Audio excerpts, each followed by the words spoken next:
adoration and praises. We bless you for all you have done and for all you are doing in these open air services.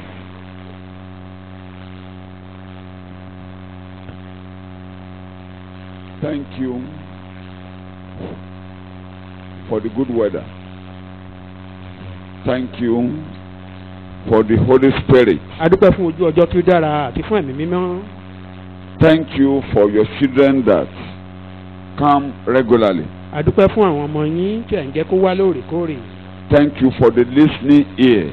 Adúpẹ́ fún etí ìgbọ́tẹ́ fún wa. Tonight again we bow down before you. Ní ìrọ̀lẹ́ yìí a tún tẹríba níwájú yín. Open our understanding. Ẹ ṣí òye wa.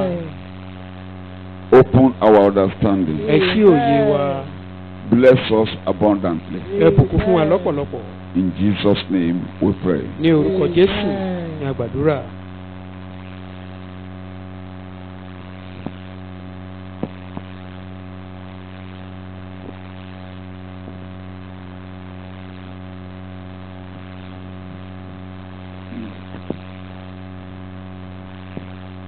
No more worries about this. Má yọra rẹ lẹ́nu. Kò sí ìyọlẹ́nu lórí àwọn ọ̀tá rẹ mọ́. Má ṣe àníyàn. Má yọra rẹ lẹ́nu lórí ọ̀tá ni. No more worry about this enemy. Ọ̀rọ̀ rẹ ti dé ìtàn. This one is history. Pàwé rẹ̀ dé fúnra rẹ̀. Close the book yourself. Torí lọ́dọ̀ Ọlọ́run ọ̀rọ̀ ọ̀tá ti dé ìtàn. In the presence of God, the matter of enemy is history. Mọ̀mọ́ yọra ẹ lẹ́nu rárá o. Do not disturb yourself Ó on ti dé it. ìtàn. It is now history. I took this message from Prophet Nahum. Mo mú àkòrí yìí nínú ìwé wòlíì Náhúmù. And Nahum chapter 1 Orí kìíní. verse 15. You can read the whole verse once again. Ẹsẹ̀ ìkáǹdógún rẹ̀. Wò ó lórí òkè ńlá ẹsẹ̀ ẹni tó mú ìrere wá ẹni tó ń kéde àlàáfíà ìwọ Júdà pa àṣẹ rẹ tí ó ní ìrònú mọ́ sọ ẹ̀jẹ́ rẹ nítorí èèyàn búburú kì yóò kọjá láàrin rẹ mọ́ àti pé kúrò pátápátá. Take it in the message. That's why I took my language. I will remind you of this again. Yes. Look. Standing across the mountain, a messenger brings the latest good news. Oh my God. The latest good news. Peace. Ìròyìn rere ti yàjóyàjó. The latest good news. Ìròyìn rere ti yàjóyàjó. Peace. A holiday. And holiday. Judah. Celebrate. Worship. And recommit to God. And recommit yourself to God. No more worries about Don't this worry. enemy. The moment you are worshiping me and you are doing my will and you are celebrating in my presence, don't worry yourself about the enemy. This one is easy. As long as you are worshiping me, Judah, as you are keeping your peace in my presence, don't worry yourself about this enemy. Má yọ ara rẹ lẹ́nu lórí ọ̀rọ̀ tí ọ̀tá yìí. This one is history. Eléyìí ti di This ìtàn. one is history. Eléyìí ti di ìtàn. Close the book. Ẹ pa ìwé rẹ̀ dé. In heaven, the book of the enemy has been closed. Lọ́run níwájú Ọlọ́run lọ́run àti ìwé ọ̀tá dé. Close the book. Ìwọ náà fúnra ara rẹ̀ pa á dé.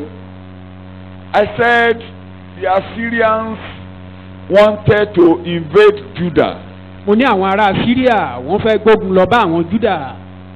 You remember God sent Prophet Jonah to Nineveh, the capital of Assyria there. Gbogbo wa là rántí pé Ọlọ́run rán wòlíì Jónà lọ sí Nínéfè nígbà náà lọ́wọ́. That time Nineveh was to be destroyed in 40 days time. Iṣẹ́ tí a sì rán sí Nínéfè ni pé ní 40 ọjọ́ a ó pa Nínéfè run. But the king proclaimed a fast. Ṣùgbọ́n ọba ìlú náà ó kéde àwẹ̀ and no one, including animals, títí kan ẹranko nursing mothers, àwọn ìyá tó ń fọ́mọ lọ́mú children sucking, àwọn ọmọ tó ń mọmú all of them went into fasting for 3 days. gbogbo wọn pátápátá ló wọnú àwẹ̀ ọjọ́ mẹ́ta lọ And they cried to God wọ́n sì kígbe sí ọlọ́run that he should have mercy on pé them. kó ṣàánú fún wọn And God answered their prayers. ọlọ́run gbọ́ àdúrà wọn 150 years later. 150 years níwọ̀n later. àádọ́jọ ọdún lẹ́yìn rẹ̀ God sent another prophet. ọlọ́run wá rán wòlíì mìíràn sí wọn And this prophet now declared destruction of Nineveh. wòlíì eléyìí tọ́lọ́run wá rán sí wọn yìí ó wá sọ̀rọ̀ nípa pé This time- àwọn adébá ní Néfè Assyria had become a great nation. ṣùgbọ́n ní àkókò yìí Asíríà ti di orílẹ̀-èdè He ńlá had conquered many nations. ó ti pa àwọn orílẹ̀-èdè lọ́pọ̀lọpọ̀ God run gave him the order to destroy many nations. ọlọ́run ló sì fún wọn ní agbára láti máa pa àwọn He orílẹ̀-èdè has wọ̀nyí run. even conquered the northern part of ó Israel. ti gbógun ti apá àríwá Ísírẹ́lì Samaria gan. had been carried away because they are worshiping idols. ó ti kó Samaria nígbèkùn torí pé wọ́n bọ̀ But ìṣà Judah cannot be taken, the city of David cannot be taken like ṣùgbọ́n that. ìlú Dáfídì a lè dédé kó ológun bẹ́ẹ̀ a lè kó lẹ́rú bẹ́ẹ̀ So he is now telling his people, ó wá ń sọ fún àwọn ènìyàn yìí don't worry yourself about this enemy. ẹ má yọra yín lẹ́nu nítorí àwọn ọ̀tá yìí o The case is history. pé ọ̀rọ̀ wọn ti dìtàn Don't disturb your mind. ẹ má yọ ọ̀tọ̀ yín Just lẹ́nu celebrate in my presence. Celebrate your ẹ feast. máa yọ̀ níwájú mi You know, I told you there are 3 feasts Israel celebrate a mo sọ year. fún wa pé àsè mẹ́ta ni àwọn ọmọ Ísírẹ́lì máa ṣe lọ́dún Pentecost, the first thing is the Passover feast. ìkíní ni àjọ ìrékọjá Celebrate that. As long as you are celebrating that evil days are gone, níwọ̀n ìgbà tẹ́ ẹ bá evil ti ń days ṣe are àjọyọ̀ gone, ilé yìí you are closing the book of the enemy. ìrékọjá ẹ̀ ń pa ìwé àwọn And the ọ̀tá enemy dé will never come to your territory again. àwọn ọ̀tá ò ní wá sí agbègbè yín mọ́ lórúkọ Jésù Celebrate it. ẹ máa ṣe àjọyọ̀ ilé Confess yìí it. ẹ máa jẹ́wọ́ rẹ̀ Go to the cross. ẹ máa lọ síbi àjọyọ̀ Celebrate the resurrection. ẹ máa ṣe àjọyọ̀ Declare in your mouth that evil days are gone. ẹ máa sọ lẹ́nu yín pé ọjọ́ búburú kọjá Evil lọ days are gone. pé ọjọ́ búburú ti My kọjá lọ sin have been nailed to the cross. pé a ti kan ìtìjú mi máa gbélébù Celebrate it. ẹ máa ṣe The àjọyọ̀ rẹ̀ beginning of a new order. ìbẹ̀rẹ̀ ọ̀tun The nìyẹn beginning of a new order. ìbẹ̀rẹ̀ ohun tuntun The ní beginning of a new order. ìbẹ̀rẹ̀ ohun tuntun nìyẹn Celebrate it. My rest has come. ẹ máa ṣe àjọyọ̀ rẹ̀ The tí day of rest has come. ọjọ́ ìsinmi mi ti The dé moment you are doing that in my presence, dábàá ti ń ṣe léyìn and you níwájú are mi raising your mind and your heart to give me the glory, bẹ́ẹ̀ sì ń gbé ọkàn yín sókè láti fi ògo fún mi don't worry yourself about the ẹ enemy. má yọ ara yín lẹ́nu They ní ti can be ọ̀tá going around you making a lot of ó noise. lè máa káàkiri kó máa pariwo The case is history. ọ̀rọ̀ wọn ti dìtàn It's history. ó ti dìtàn In your life, the case of the enemy is history. nínú ayé wa ọ̀rọ̀ tá dìtàn The cross of Calvary, the resurrection of Christ, has torí put àgbélébù an end to torí that. àjíǹde Tonight, Jésù ó ti sọ ọ̀rọ̀ tá dìtàn láṣálẹ́ Tonight, yìí oh my people, that's my, oh my people. I'm using chapter ẹ̀yin 12, ènìyàn verse mi 12 of the same verse. orí ìkejìlá ẹsẹ̀ Any of the ìkíní Bible Náhúmù gave me the same translation, but I coil New Living Translation, but all others are the same.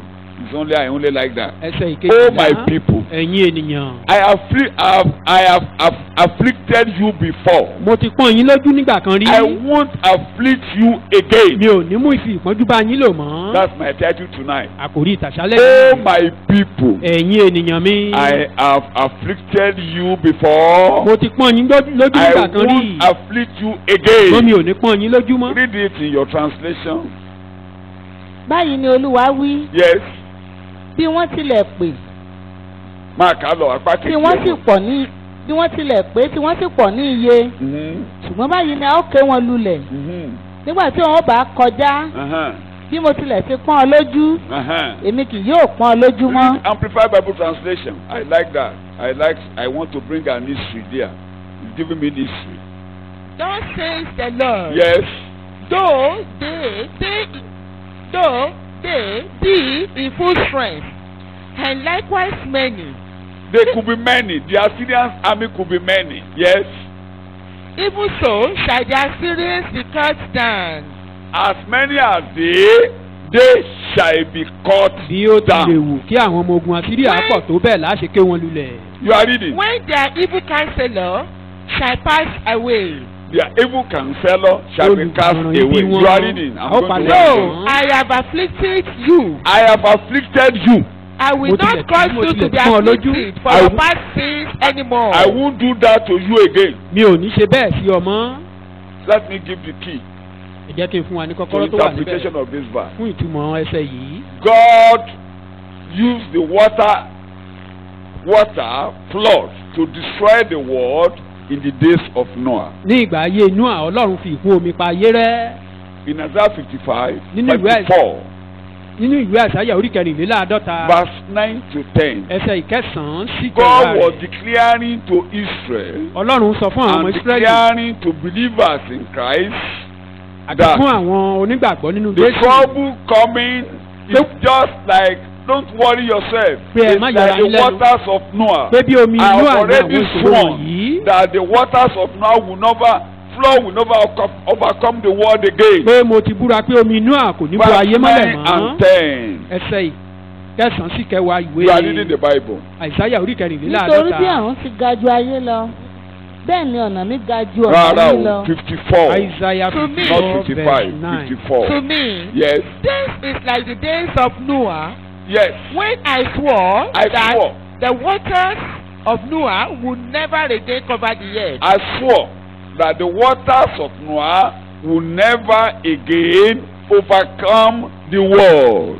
pé mo ti búra pé omi inú Wait, à yóò bu ayé mọ́. nítorí bí omi inú àlè èyí rí sí mi Bẹ́ẹ̀ni, nítorí gẹ́gẹ́ bí mo ti búra pé omi inú àkì yóò bo ayé mọ́ bẹ́ẹ̀ni. bẹ́ẹ̀ mo sì búra pé èmi kì yóò bínú sí ọ Thank So you. I bẹ́ẹ̀ have ni èmi sworn kì yóò bá ọ that. wí. Yes, So have I sworn that I will not be wroth with thee. I will no longer be wroth with you. èmi kì I yóò will bínú no sí ọ longer mọ́. afflict you. mi ò ní I pọ́n ọ will no lójú mọ́. longer fight mi you. ò ní bá I ọjà will no mọ́. longer be at war with mi you. ò ní gbógun tì ọ́ mọ́. Now listen to me. That's where we are going tonight. ẹ wá tẹ́tí sí mi ibi tí àwọn Why alátàlẹ́ yìí did nìyẹn. God decree èrèdí wo ni Ọlọ́run ṣe that pàṣẹ. the waters of flood during the days of Noah, that water will no longer overcome the world? Why did God do say that? èrèdí wo lọ́lọ́run fi búra yìí pé omi inú à kì yóò bo ayé mọ́. What motivates God? What made God to change his mind? kí ló ru What Ọlọ́run lọ́kàn sókè made kí ló mú God kó yí ọkàn rẹ̀ decided padà. that he will never afflict the world kí ló mú kó pinnu with that flood? pé òun ò ní fi omi inú àbò ayé mọ́lẹ̀ mọ́. Why did he do that? èrèdí wo ló fi ṣe bẹ́ẹ̀. Just one thing. ohun ẹyọ kan. Immediately after the flood. ní kété lẹ́yìn ìkún omi yìí. Immediately after the flood. ní kété lẹ́yìn ìkún omi In yìí. Genesis chapter 8, Genesis orí kẹjọ verse 20. ẹsẹ̀ ogún rẹ̀. Listen to me. Nóà sì tẹ́ pẹpẹ fún Olúwa You are reading the Bible. ó sì mú nínú ẹranko mímọ́ gbogbo. Read both English and Yoruba to save me time. Nóà sì tẹ́ pẹpẹ fún Olúwa And Noah builded an altar unto the Lord. Yes. ó sì mú nínú ẹranko mímọ́ gbogbo Yes. And took of every clean beast àti nínú ẹyẹ mímọ́ gbogbo Yes. and of every clean fowl, ó sì rú ẹbọ rẹ̀ sísun lórí pẹpẹ náà. and Yes. offered burnt offerings on the altar. One language. Olúwa sì gbọ́ òórùn dídùn. Uh-huh. And the Lord smelled a sweet savour. The Lord smelled a sweet smelling savor. Ọlọ́run sì gbọ́ òórùn dídùn. When God smelled a sweet smelling savor nígbà tí of Ọlọ́run bá the gbọ́ òórùn dídùn. sacrifices of Noah on the altar, nígbà tí Ọlọ́run gbọ́ òórùn dídùn ẹbọ náà God now made a lórí pẹpẹ. decree. Ọlọ́run wá pàṣẹ ló ṣe ìpinnu. This point should lead me to two important points. Maybe I can't ó yẹ cover kí them. kókó yìí mú mi lọ sí inú kókó kéékèèké méjì mìíràn. But I will discuss the key point. When God saw that in heaven, nígbà tí Ọlọ́run rí eléyìí lókè God stood up on his throne Ọlọ́run dìde lórí ìtẹ́. and he said, Noah, you have done this. pé ìwọ náà ó ṣe Complete it. eléyìí. Complete it. When God smelled that sweet Olúwa sì savor, wí lé ọkàn rẹ̀ pé God now said from his heart of heart, And said in his heart, yes. èmi kì yóò tún fi ilẹ̀ ré nítorí ènìyàn mọ́. Are you listening? never again will I curse the ground Look at the because of language. man. Never again will I curse this ground because of man. láéláé pọ̀ngbá mi ò ní In fi ilẹ̀ Genesis lórí nítorí chapter ènìyàn. 3, Ní ìwé God Genesis orí cursed kẹta. the ground Ọlọ́run because fi of ilẹ̀ ré what? nítorí ènìyàn. Man. Eh? Because of man. But this one has changed my mind. ṣùgbọ́n eléyìí ti yí ọkàn mi Never padà. again will láéláé I curse the ground. mi ò ní fi Never ilẹ̀ ré mọ́. again will I afflict you. Ní- When again mi ò ní will pọ́n I lójú mọ́. punish you again. mi ò ní pọ́n ọ lójú mi ò ní fìyà jẹ ọ mọ́. because of this sweet smelling savour Nítorí òórùn dídùn coming tí mo from gbọ́ man. yìí This tó is wá láti man. ọ̀dọ̀ ènìyàn. This is man in my presence. Ènìyàn nìyí níwájú mi. Never again. Láéláé Curses will not longer be upon your head. ẹ̀gún ò ní wá sórí yín mọ́. God declared that. Ọlọ́run ló sọ The bẹ́ẹ̀. end of curses. Òpin ẹ̀gún. You are reading the Bible. nítorí ìró ọkàn ènìyàn ibi ni láti ìgbà èwe rẹ̀ wá bẹ́ẹ̀ lèmi kì yóò tún kọlu ohun alààyè gbogbo mọ́ bí mo You ti see, ṣe. I won't do it again. And never again will I destroy all living creatures I won't destroy you like that any longer. Mi ò as ní I pa have nínú done bẹ́ẹ̀ before. mọ́. I've done it. I won't do it again. Mo ti ṣe bẹ́ẹ̀ lẹ́ẹ̀kan That's ṣùgbọ́n mi the ò ní end. ṣe bẹ́ẹ̀ mọ́. I Òpin won't rẹ̀ do it nìyẹn. again. Mi ò ní ṣe bẹ́ẹ̀ mọ́. So that you can understand me tonight. Kí òye ohun tí mò ń sọ ní If God àṣálẹ́ yìí kó lè says, yé I wa. have afflicted you, Bí Ọlọ́run bá sọ pé mo ti pọ́n ọ you lójú nígbà have kan rí, suffered o ti sufficiently. jìyà I won't allow you to lọ́pọ̀lọpọ̀ suffer ìgbà. again. Mi ò ní jẹ́ kí ìyà jẹ yín mọ́. I've punished you. Mo ti fìyà jẹ I've yín. afflicted you. Mo ti pọ́n yín lójú. I've cursed you. Mo ti gẹ̀gún I lé yín won't lórí. curse you again. Mi ò ní gẹ̀gún lé yín lórí mọ́. You are reading the Bible. Do you get my message? Ṣé ohun tí mò ń sọ yé wa? What did Níwọ̀n God ìgbà- see? Mumbo, before I go. Ètò tẹ̀síwájú. Since some people are yet to understand what I'm saying. Má dàbí àgbà tó ń ló yànmùyàn. Just for me not to be making noise What? in vain. What is the motivator? Kí ni ohun tó is ru the Ọlọ́run lọ́kàn sókè? reinforcement? What made God? What was the thing that made God to take a decision? Kí lohun tó fà á tó Question mú kí and Ọlọ́run ṣe ìpinnu yìí? Ìbéèrè. This side. Why did God say he won't curse the world? Èrèdí wo lọ́lọ́run ṣe lóhùn ò ní gẹ́gùn fún ayé This mọ́? side. Yes. Why did he?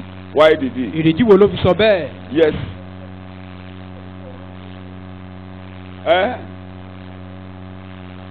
Thank you. Sweet smelling savor. Say it loud. Òórùn dídùn ẹbọ Nóà. Smelling savour From who? from Noah. Noah prepared an altar. He took Noah out of tẹ́pẹpẹ. what God gave to Ó wá him. mú lára àwọn ohun tí Ọlọ́run fún un. It was God who gave him all those animals. Ọlọ́run ló fún ní gbogbo àwọn ẹran wọ̀nyí. He now decided, if Ó wá you pinnu gave me, nínú ọkàn I'm rẹ̀. not the owner. Pé òun ló kúkú fún mi èmi Whatever kọ́ mo gives to ní. me, are you the owner? Ohunkóhun tí Ọlọ́run bá fún ọ ṣé wọ́n ló Are you ní? the owner of money? Ṣé ìwọ ló ní owó? Are you Ìwọ the ló owner lówó? of rat or the goat God gave you? Ṣé ìwọ ló ní God ewúrẹ́ gave tó you ń sìn? children. Are you the owner of those children? Ṣé You are not àwọn ọmọ the tọ́lọ́run owner. fún ọ ṣé ìwọ ló ní wọ́n? Okay, God, you are the owner. Pé Ọlọ́run tìrẹ ni wọ́n? Take this. Gba eléyìí. It's your due. Tìrẹ nìyí tó tọ́ sí ọ And when nìyí. God sat in heaven, he began to smell that. He smelled Ọlọ́run sì it. jókòó lókè ó wá ń gbọ́ òórùn dídùn ẹbọ yìí. No. You won't be destroyed again. Mi ò I ní won't pa ọrùn afflict you mọ́. again. Mi ò ní pọ́n ọ I'm lójú not going to mọ́. curse you any Mi ò longer. ní gẹ̀gùn lé ọ lórí mọ́. I won't do this again. Mi ò ní ṣe eléyìí I've mọ́. done it once. Mo ti I ṣe won't do it lẹ́ẹ̀kan mi ì again. ní ṣe mọ́. In other words, God was pleased. Ìyẹn ni Àbí? pé a tu Ọlọ́run Ṣé lójú. ẹni tí inú bá ń bí ló máa ń sọ pé òun ní jà mọ́? Someone that is being Ṣé furious Ọlọ́run sì ń will jà you say lọ́wọ́ no nìyẹn? more fighting again? Ó mì pé ara tu Ọlọ́run. It means God was Òórùn comfortable. ẹbọ yẹn múnú ẹ̀ The yọ. sweet, the smelling of that sacrifice appeased him. Ṣé ó yé mi bẹ́ẹ̀ ni? Do we understand? Torí ẹ̀ mo fẹ́ kọ́ lélẹ̀. Because that will be our Èdè tí foundation. ẹ gbọ́ yẹn pé That language, mo ti pọ́n yín lójú rí. I've afflicted you once. Mi ò ní jẹ́ kójú pọ́n yín I mọ́. will no more do that again. Mo ti jẹ́ kára ní yín. I've oppressed you. Mi ò ní jẹ́ kára ó ní yín I will mọ́. no more do that again. Amen. Olójú méjì ni ẹ̀kọ́ yẹn ni. It's of twofold. This sermon is of twofold. Olójú mélòó mo ní ó ní. It's of twofold. Mo lè má tu èkejì I dáadáa. may not ẹ̀kan go mo into máa details tu. of part Méjèèjì 2, máa fẹnu kàn. but I will Ìkejì touch there. méjèèjì ló kàn ọ́ gbọ̀ngbọ̀ngbọ̀n. We are concerned with the two.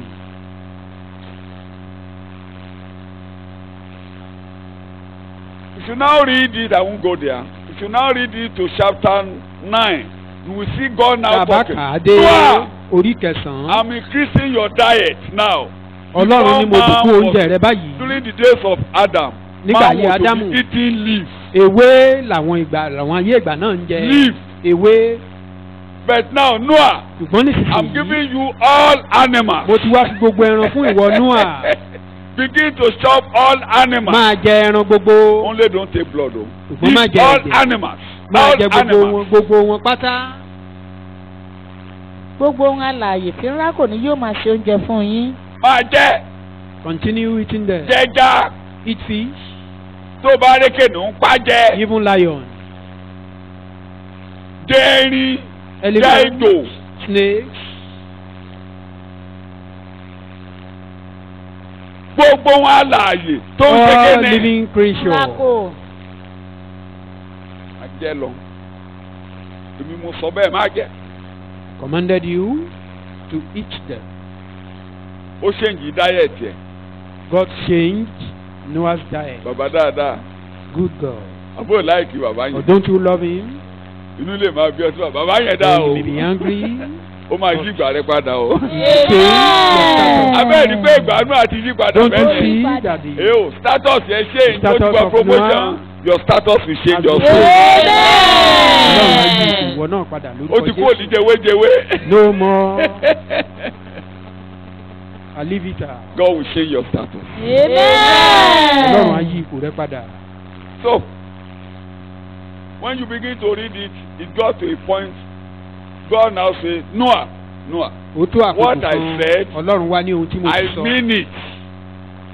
Dandan màá That I ṣe. won't fight you. I won't afflict you Mi again. ò ní bá ọjà, mi ò ní pọ́n I mean lójúmọ́. it. I mean it.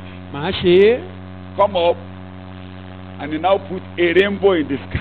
Ọlọ́run wá fi òṣùmàrè sí ojú When I ọ̀run. see this rainbow, Nígbàkúgbà tí mo bá ti rí òṣùmàrè. remember that I've made a covenant with you. Máa rántí pé mo ti dá májẹ̀mú pẹ̀lú That rẹ. no flood will come upon this Pé land. ìkún omi kan kò ní bo ayé I've mọ́lẹ̀. done it once. Mo ti ṣe nígbà I kan. won't do it again. Mi ì ní ṣe é bẹ́ẹ̀ mọ́.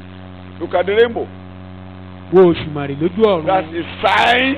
You will see that in 9:17. Àmì nìyí That is a eléyìí wà sign ní kẹsàn-án ẹsẹ̀ ìkẹtàlélógún. Of my covenant. Àmì májẹ̀mú mi leléyìí. I mean it. And I won't break my covenant. Mi ò sì ní da májẹ̀mú mi. And God said to Noah, "This is the sign of the covenant which I have established between me and all the flesh that is on the earth." All human beings. It's a covenant. I'm not going to break it. Gbogbo ènìyàn. Like I was saying to Májẹ̀mú mi ò David ní dà. in Gẹ́gẹ́ bó ṣe sọ fún Dáfídì. let me just join them together. He told Oṣù David, méjèèjì papọ̀. in Psalm 89. Ní orin Dáfídì orí kọkàndínláàádọ́rùn-ún ẹsẹ̀ ìkẹrìnlélọ́gbọ̀n rẹ̀. You can make it in some point there. God's unchanging covenant. Májẹ̀mú Májẹ̀mú Ọlọ́run mi lé mi kì kì yóò í yí dà. padà. bẹ́ẹ̀ lé mi kì yóò yí ohun tó ti ètè mi jáde padà. God has spoken. Ọlọ́run ti sọ̀rọ̀, He won't change. kò ní yí padà.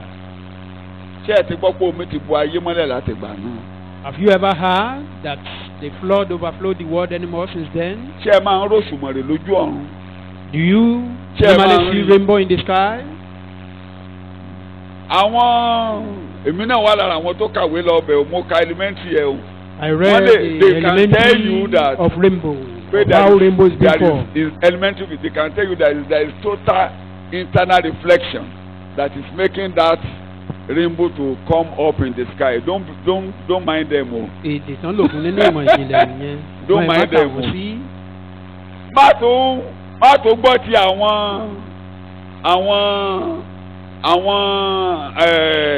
àwọn onímọ̀ ìjìnlẹ̀ kì í ṣojú òyìnbó àwọn onímọ̀ ìjìnlẹ̀ ti Yorùbá You don't tán sọ pé èrè kan ló wà ń bẹ̀ listen to o. the cultural belief that Àbẹ́ ẹ̀ tí there gbọ́ is pé èrè kan ló wà ń python bẹ̀. swimming in the sea. Ẹ̀tàn èrè kankan ò sí níbẹ̀. There is no python Ó there. fi ó ṣùmọ̀ re. It's God that put it. Èrè In the sky. kankan kò sí èrè Not any kankan. python. Ọlọ́run ló bọ̀ ṣùmọ̀ rè sí It's God ojú that put ọ̀run. rainbow in the sky. Ẹ̀dẹ̀ ṣe total internal reflection. That is Ṣé the ẹ ti gbọ́ ní elementary physics yín? physicist language. Ẹ rí o, ẹ lè ṣe rainbow nínú laboratory yín o. You may Ó perform the possible. experiment You can do that. Èmi náà lè in the lab. Dábàá gbé glass lab fún yín báyà tàbí glass prison. You can bring out rainbow. Ẹ lè in ṣe 2 seconds. níbi tẹ́ bá ti ń ṣe àyẹ̀wò rẹ̀ Tinú gíláàsì yín yẹn láàrin kì í ṣe ìṣẹ́jú lè tó mélòó wà kan. lókè. That is for the mirror, not the one in the sky. Ọlọ́run ló pe eléyìí sókè. The one in the sky is put there by God.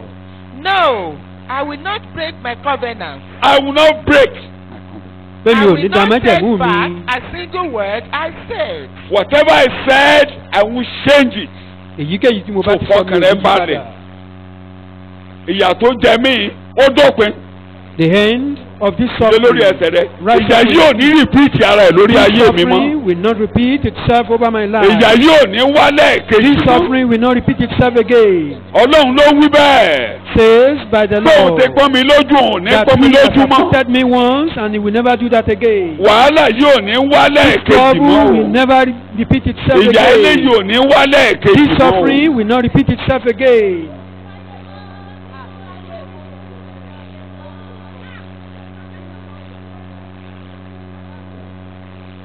Ní orúkọ Jésù Olúwa wa ni mo gba àdúrà. In Jesus' name, our Lord, we pray. O ti wá mọ̀ díẹ̀ bẹ́ẹ̀ yẹn, jẹ́ kí n wá Now know the reason. fi ẹsẹ̀ mọ́ ẹsẹ̀.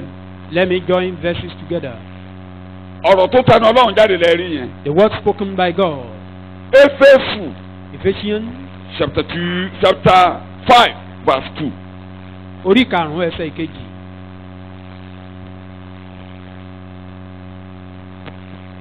ẹ sì máa rìn Máa ka ibẹ̀ ni mo ń lọ ẹ sì bẹ̀. máa rìn ní ìfẹ́ Ẹ̀hẹ́n. Walk in love. Èdè kan tí mo fẹ́ lò. gẹ́gẹ́ bí Kristi pẹ̀lú ti fẹ́ wa Ẹ̀hẹ́n. Kí ló wá ṣe nígbà tó fẹ́ wá? Also has loved us. Kí tí ni ó sì Jésù fi ara rẹ̀ fún wa lé ọrẹ àti ẹbọ fún Ọlọ́run fún òórùn dídùn. Ó fi ara rẹ̀ fún wa. Yíbọ̀. Bí ẹbọ fún Ọlọ́run Sacrifice ní kíni. unto God. òórùn dídùn. Irú ẹbọ wo ni Jésù fi ara rẹ̀ ṣe? òórùn dídùn. Ẹbọ kí ni mo pè é? Ẹbọ òórùn A sweet dídùn. Ẹbọ savour kí ni offering. Bíbélì pè o? Sweet Ọlọ́run savour dídùn. offering. Ẹbọ tó lọ sọ́dọ̀ Ọlọ́run nígbà tá a gbé Jésù Offering sórí that pẹpẹ. ascended Kí ló orúkọ ẹbọ yẹn ẹ̀yin ọmọ Ọlọ́run o? Ọlọ́run dídùn. Crucified. A sweet savour. Ìgbà tí Ọlọ́run rí ẹbọ olóòórùn dídùn When yìí, God saw this sweet eléyìí savour wá offering, borí tinúà. this one Òun ní sọtẹ́lẹ̀ tí ẹ kà yẹn pé gẹ́gẹ́ bí ẹbọ gẹ́gẹ́ bí omi inú àti mo búra nígbà náà. Like the Bẹ́ẹ̀ water ni of wọ́n á man tún that ṣe I ìbúra swear eléyìí on. pé I'm tí mo now bá making ti rí it ẹbọ today. yìí lórí ìtẹ́ mi Anytime lókè I see this tó dọ̀dọ̀ offering mi, in my presence, ìyà rẹ̀ parí. your suffering Yeah. ended. Sọ fúnra rẹ̀ ìyà mi parí. The end Ìyà of mi my parí. suffering. Ìnira mi parí. Ìnira The end of mi my parí.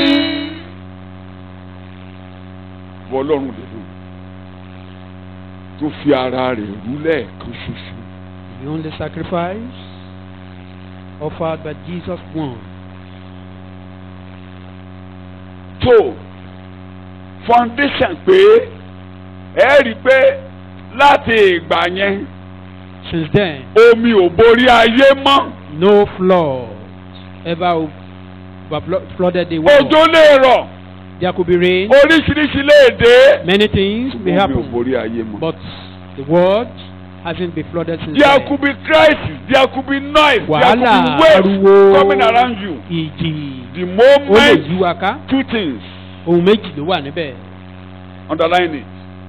The moment ìyẹn mo máa emphasize jù lálẹ́ yìí. Ní kété You identify with that sacrifice of Christ, ní kété tá a bá ti darapọ̀ mọ́ ẹbọ Jésù Kristi which yìí God is looking out in heaven. tí Ọlọ́run ń wò látọ̀run The wá. moment God could see you under the smelling of the odor of Christ's sacrifice, Ní kété tí Ọlọ́run bá ti rí wa níbi òórùn dídùn ẹbọ tí Jésù fi ara rẹ̀ rú. every evil coming against you will stop. Gbogbo ibi tó bá Every ṣe lòdì wave sí wa coming against you ṣíwọ́. will stop. Gbogbo ìjìkìjì tó bá ṣe lòdì sí This wa ṣíwọ́. suffering will never repeat itself again. Ìjìyà yìí kò ní padà wáyé mọ́ lẹ́ẹ̀kan sí. Evils of the past are gone for good. Àwọn ibi tí ìgbà kan ó ti lọ ó ti Causes lọ náà of the nìyẹn. past are gone for good. Ẹ̀gún àtẹ̀yìnwá ó ti lọ wọ́n ti Sufferings lọ. of the past are gone for Ìjì good. àtẹ̀yìnwá wọ́n ti lọ náà nìyẹn.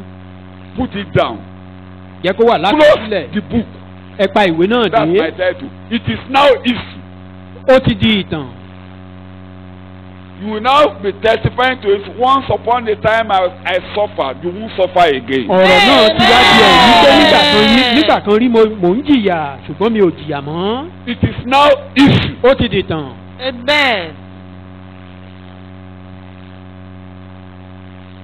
The second aspect Abala kejì is for you believers. fún àwa onígbàgbọ́. It's for you believers. Fún àwa Those onígbàgbọ́. who have identified with Christ. Àwọn tó ti darapọ̀ mọ́ Like Jésù Kristi. Noah found grace gẹ́gẹ́ bí Noah ṣe rí underline my language, Noah found grace bí ó ṣe rí oore ọ̀fẹ́ out of all the people in the world. láàárín gbogbo ènìyàn tó wà nínú ayé nígbà náà. In the same way, out of so many in the world, you are now receiving Bákan the náà, grace of God. àwa náà àrí oore ọ̀fẹ́ yìí gbà níwájú Ọlọ́run. Not because you have done anything. kì í ṣe tìtorí pé a ṣe ohunkóhun. God gave you unmerited favour. Oore ọ̀fẹ́ tá a tọ́ sí lọ́lọ́run mọ̀ọ́mọ̀ fún wa.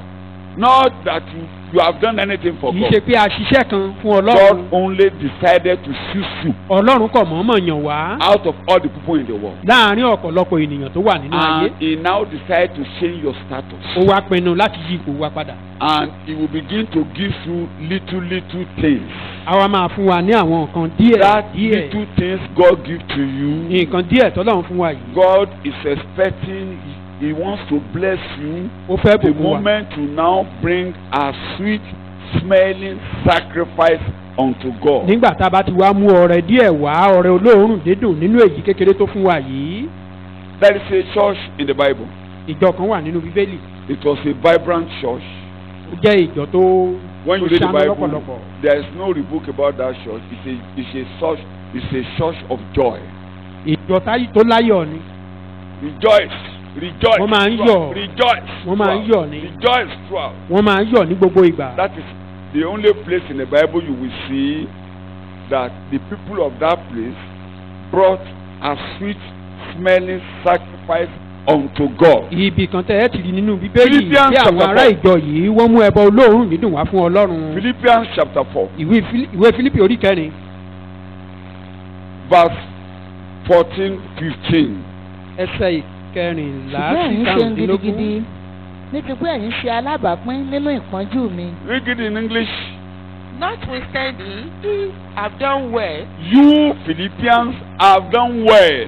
that ye did communicate with my affliction. You now saw me, your minister. You saw me passing through Bí difficulties. ẹ rí èmi ìrántí And you Ọlọ́run mú ńlá identify ìṣòro with kọjá me. ẹ sì darapọ̀ mọ́ mi níbẹ̀. You make sure you supply my needs. Ẹ pèsè fún gbogbo àìní mi. You are reading. ẹ̀yin pàápàá sì mọ̀ pẹ̀lú Moreover, as you Philippians know, ẹ̀yin ará Fílípì pé ní ìbẹ̀rẹ̀ ìhìn rere in the early days of my acquaintance with the gospel, nígbà tí mo kúrò ní Makedonia when I set out from Macedonia, kò sí ìjọ kan tí ó bá mi ṣe alábàápín ní ti gbígbà àti fífúnni. not one church shared with me in Paul the ló matter níjọ of giving púpọ̀ o and receiving, tóbi tó ti Bí wà kò fún ṣe ẹ̀yin ẹ farabalẹ̀ nìkan. gbọ́ mi o. except you only. Listen Màá to me ṣàlàyé attentively. kékeré. Ó láwọn ọmọ ó bímọ púpọ̀. Paul has many children. Kì í ṣe gbogbo èèyàn ló máa ń ronú bàbá ẹ̀.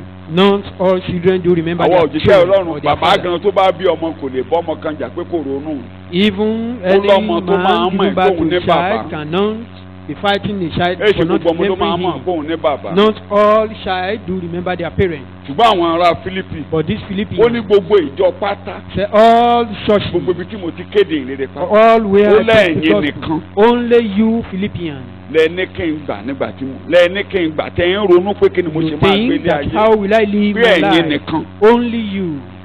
Ó ní ẹ̀ránṣẹ́ lẹ́ẹ̀kínní. You sent message the Ẹ first tún time. ránṣẹ́ lẹ́ẹ̀kejì. Likewise the second time. Ó wá nù tẹ́ ẹ mú wá yẹn. What you brought Ó to ní me, gbọ́ Ọlọ́run ṣe rí ni ẹbọ olóòórùn dédùn perceive them ẹ̀ka. as a sweet smelling You are reading.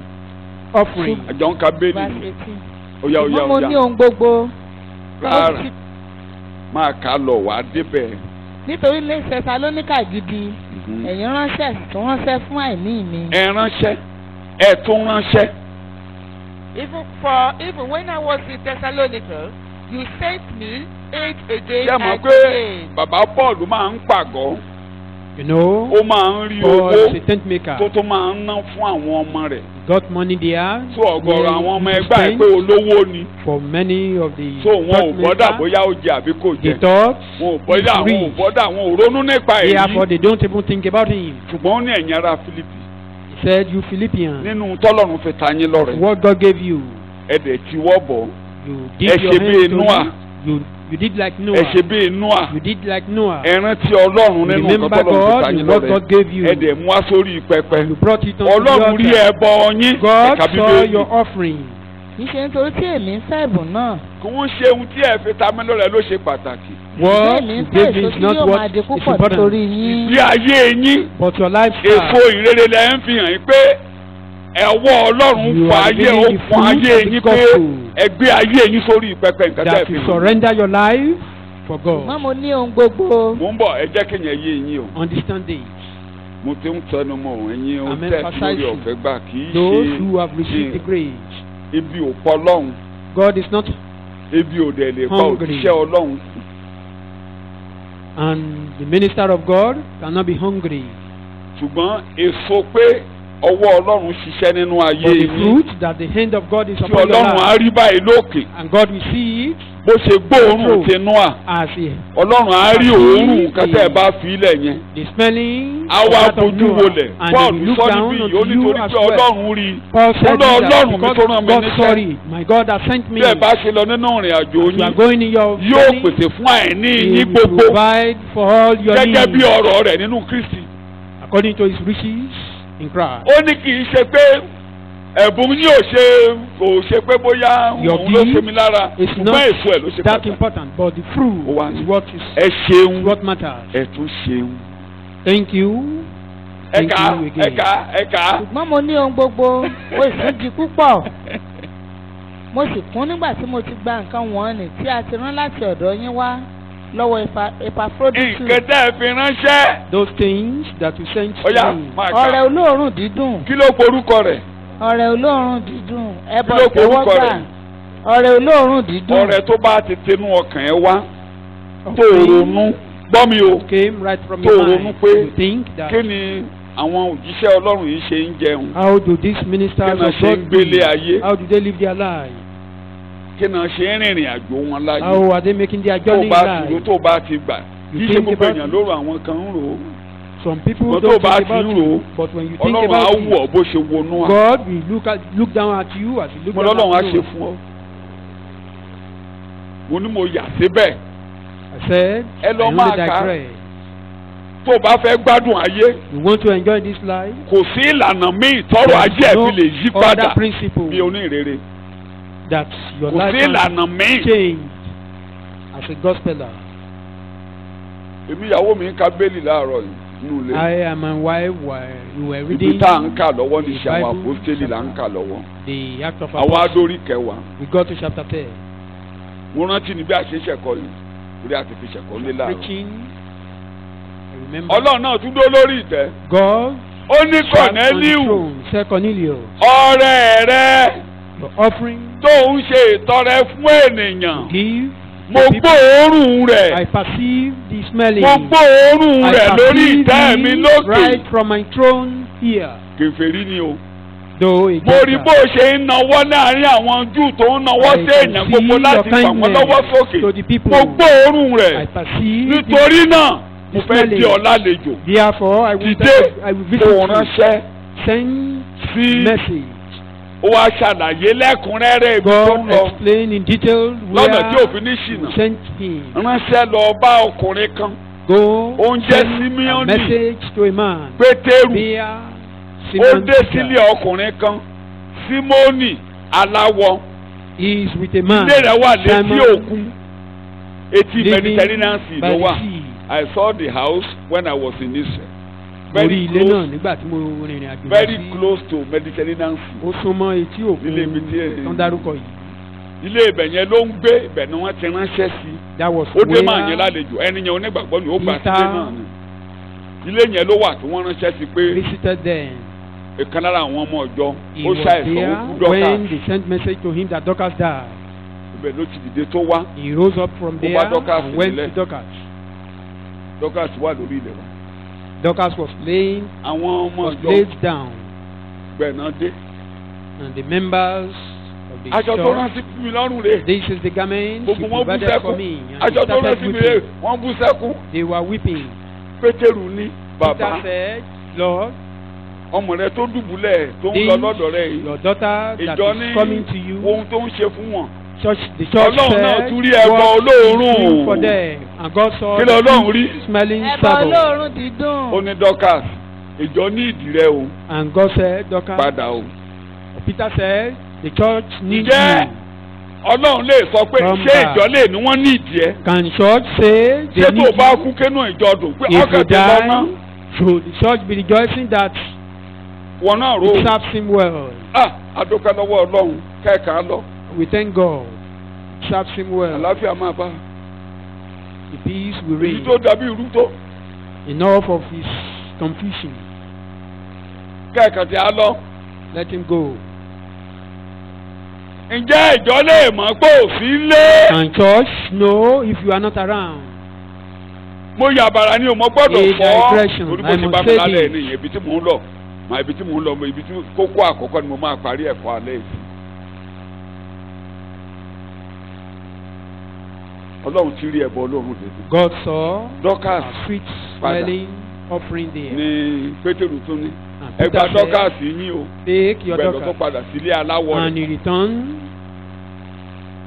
where Ilé aláwọ̀ yẹn ló wà ní bàbá wa ní ilé aláwọ̀ ló wà. he was there Ẹ̀dọ̀ when ẹ̀fà. God Ẹ̀fà directed níbẹ̀ ló wà. Cornelius there. Ìgbà tó dẹ̀ o tó náà dẹ̀ máa débẹ̀. And when he got there, Mo kẹ́kọ̀ọ́ níbẹ̀ dáadáa. I láàárọ̀ mo fi learned ìyàwó mi rí. there. Mo ní aláwọ̀ tí mo ní aláwọ̀ yẹn gan ìyẹn This dáadáa. Simon, the skin maker, Mo gba man of is a God good lálejò. person. You Àwọn tó ránṣẹ́ wá àwọn kan tí wọ́n tún ní kó wá rí man of God. Ó tún gbà wọ́n lálejò, ó you tún bọ́ accept wọn, ó tún someone tọ́jú into wọn your mọ́jú. house and somebody came to him and you accepted them Ṣé as ìpàdé well Ọlọ́run á and you took gbàgbé care of aláwọ̀ them. yẹn? Took care of them. Èé o, You think God will ó gba forgot pásọ̀ this skin lálejò. maker? Pásọ̀ tó kálejò wá. The pastor, he accepted the man of God into his house and people came to this man of God Torí nínú nǹkan to tọ́lọ́run fi visit fún. him rather. Ó Among tún ní Ọlọ́run gbà. out of what God gave him, Mo ní kó he ṣe. released part of it to God. Ẹbọ olóòórùn dídùn ni o tó bá ti ṣe Sweet sínú ọkàn rẹ wá. smelling Wọ́n offering. àyín kò ń ṣe. You don't do it Tó with bá ti ṣe. grumbling. Lẹ́yìn ìgbà tí inú wa ṣe ẹ̀lọ́ka After bíbélì. Ó gbin that of ọgbà Noah. àjàrà. Ó jẹ nínú rẹ̀. He saw, he Tí mo planted ló a ṣe. vineyard and he ate out of it. Ee o, He ate out of it. ẹ fi lè sọ́wọ́ òsì ẹ̀kọ́ àbá lọ́jọ́ Hold kan. this Ẹ má fi one jẹ in yán your o. hand. Ẹ fi sọ́wọ́ òsì. Nígbà tọ́lọ́run bá ti ń mú ẹbọ wá. When Tọ́lọ́run ń gbà. you are Wàá máa give your gbìn. offering, Wàá máa kórè. you will sow and you reap. Amen. Wàá gbìn. Wàá kó. You sow and you Amen. reap. Wàá tà. Wàá tà. You buy Amen. and sell. Lóòrù tó wá wà ń bẹ̀. One thing, Ìsọwọ́ òsì kì í ṣẹ̀kọ́ alẹ́ ìta gbangba. hold this one in your hand. Management of your blessing. Bíbójútó ìbùkún rẹ. Nígbà tó bá ti ń gbìn tó ń kóró ni. When you Tó o sow bá and you reap. manage ẹ̀ dáadáa, o tún lè rọrùn o. If you mismanage it, there could be problem. Má jẹ́ kí ìbùkún pa ọ́ o. Don't allow blessing to kill you. Ìbùkún máa ń pààyàn o. Blessing do kill. Mo ní ìbùkún ṣe. Ntí Ọlọ́run ò ntọ́lọ́run lòun ní í ṣe. What God said he Nóà would ló not ṣe do. nígbà tí ìbùkún kó bá. It was Noah that did it. Ọlọ́run lòun ní When he gẹ́gùn. was implicated Nóà by the blessing. ìbùkún mú Nóà gẹ́gùn. God said he will never cause. Ìsọwọ́ òsì má fi But jẹ́. Noah did. Nígbà tó gbin ọgbà àjàrà. When he planted a Tí vineyard wáìnì dìde. and Ó mu wáìnì. he got Ó yó. wine from there. Kí wọ́n ló ṣe. He overdrank. Wá sí kàtà. Ìkan nínú àwọn ọmọ ẹ wá rí níbi tó ṣí sí kàtà. Nakedly. Ó wá rẹ́rìn-ín. And one of his sons saw Àwọn him. yòókù wá ìkejì He laughed. Jáfẹ́tì lọ pé Ṣẹ́ẹ̀mù wá. Two of the remaining Àwọn two yẹn kọjú sẹ́yìn. came to their Wọ́n á father daṣọ bò. and cover Ìgbà tó wá jí nínú nakedly. ògógóró rẹ̀. When he woke up in his Iṣẹ́ ọwọ́ rẹ̀ ló drunkenness, jẹ́ o. Iṣẹ́ So- ọwọ́ rẹ̀ ló ń kó bá yẹn o. Kò manage ẹ̀ dáadáa ni. it was the work of his hand that is Ìgbà tó bringing wá ń shame jí upon bíbẹ̀ bọ̀ bó him. ṣe ń jí bọ̀ báyìí. As he Ntọ́lọ́hún was- ló ò ní ṣe nú àṣẹ. As he woke up, Ó ní ìwọ Kénáánì. God said, he will never Ìránṣẹ́ do- ìránṣẹ́ ló máa jẹ́. and he caused one of his sons. Ọlọ́run ló ò ní ṣépè. God Òun said he fẹ́ will not pa call. ọmọ tiẹ̀ lórí. But Noah caused his own son. Tó o bá ti manage ìbùkún Ọlọ́run. If you Wàá mismanage máa the blessing kọsẹ̀. of Wàá máa God, kọlu you Ọlọ́run. will stumble Wàá máa even képe lórí against ayé God. ara rẹ. You will bring curse Ntọ́lọ́hún upon ní ṣe yourself. Ọlọ́run ní jẹ́ kó ṣépè lórí ayé ara rẹ. God will not allow you to curse yourself. Ìsọwọ́ òsì o. Hold that one. Kọ́ àbá lọ́jọ́ kan nínú ìjọ. You will get there one day. Iṣẹ́ ẹ̀kọ́ ìgboro. It's not for out is not àmẹ́ni for tọ́lọ́ bá outside. sọ́wọ́ sí rẹ̀ o.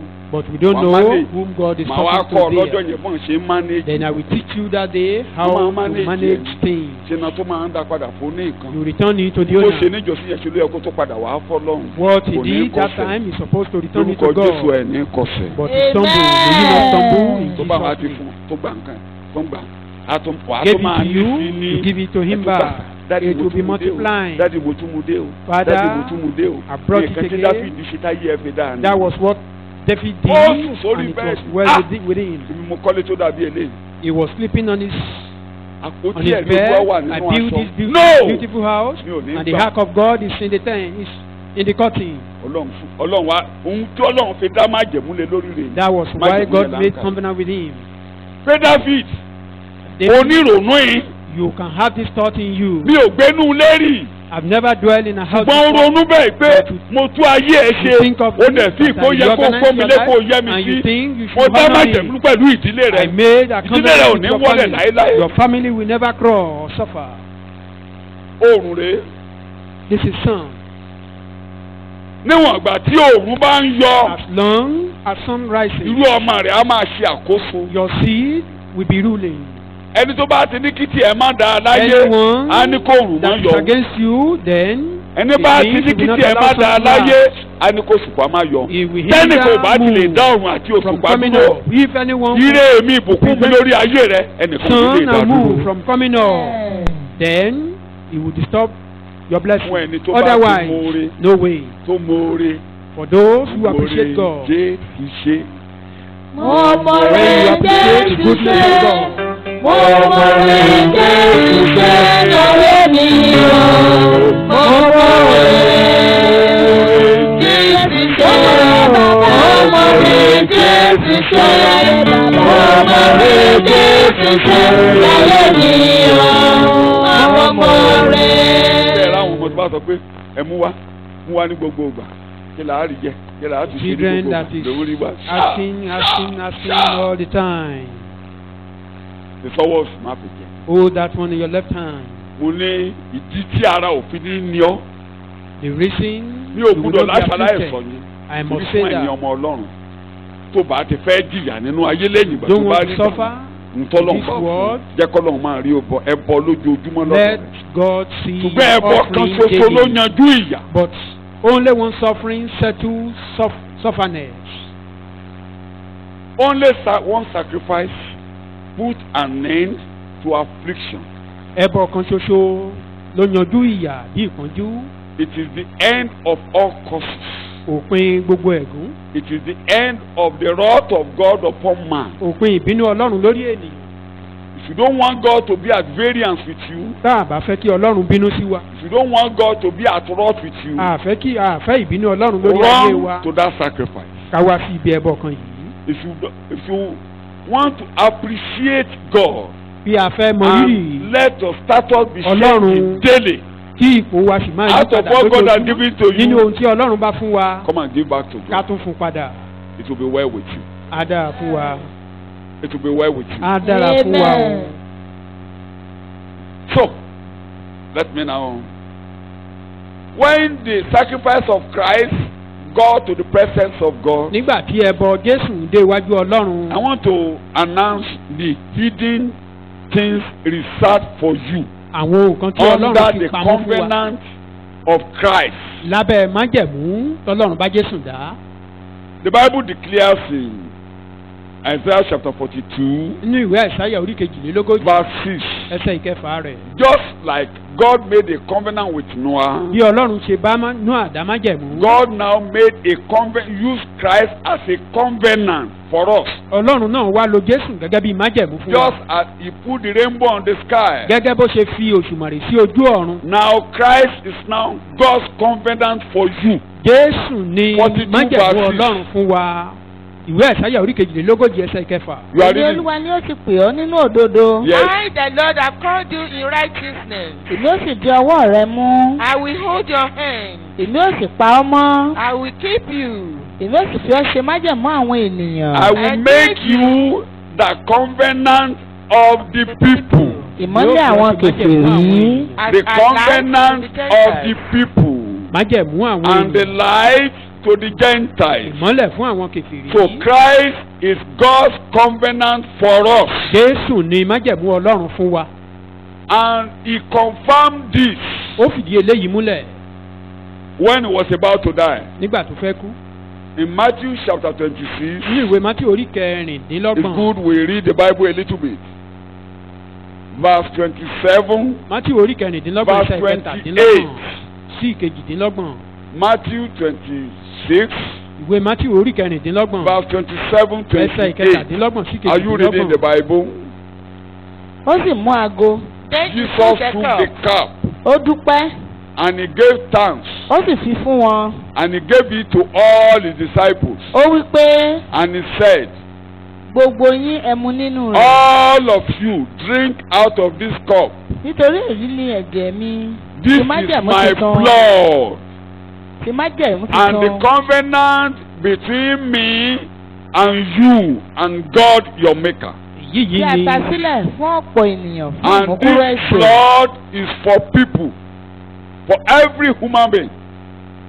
ẹ̀jẹ̀ for the yìí sì remission of ni sin. májẹ̀mú fún gbogbo ènìyàn fún ìmúkúrò ẹ̀ṣẹ̀. And this blood I've given to you on Mo the sì fún altar. yín ní ẹ̀jẹ̀ yìí níbi pẹpẹ. Without the shedding of blood, Láì sí ìtàjẹ̀sílẹ̀ there is no remission of blood. kò Of sí sin. ìmúkúrò ẹ̀ṣẹ̀. This blood has been given to you on the altar. A ti fi ẹ̀jẹ̀ yìí fún yín níbi pẹpẹ. So, Jesus' blood is God's covenant for us. Ẹ̀jẹ̀ Jésù òun ni májẹ̀mú Ọlọ́run fún wa. Just as God put the rainbow in the sky, Gẹ́gẹ́ bí Ọlọ́run ṣe fi òṣùmàrè sí ojú ọ̀run. God now saw the blood of Jesus on the altar in heaven, Bẹ́ẹ̀ ni altar Ọlọ́run- of incense. Bẹ́ẹ̀ ni Ọlọ́run rí ẹ̀jẹ̀ Jésù ní ibi pẹpẹ túràrí. You know, the sacrifice of Noah went to the altar of incense in heaven. Ẹ mọ̀ pé ẹbọ tí Nóà rú ibi pẹpẹ túràrí náà ló lọ sí That is lọ́run. the sweet smelling savour. Ẹbọ olóòórùn dídùn. So the blood of Jesus on the altar Ẹ̀jẹ̀ went Jésù to níbi God pẹpẹ. as a sweet smelling Ó savour. lọ síwájú Ọlọ́run gẹ́gẹ́ bí ẹbọ And olóòórùn when dídùn. God saw this in heaven, Nígbà tí Ọlọ́run sì rí eléyìí from lókè that lọ́run. day, Láti ìgbà náà, the seal of mercy is open. a ti ṣí ìtẹ́ àánú sílẹ̀.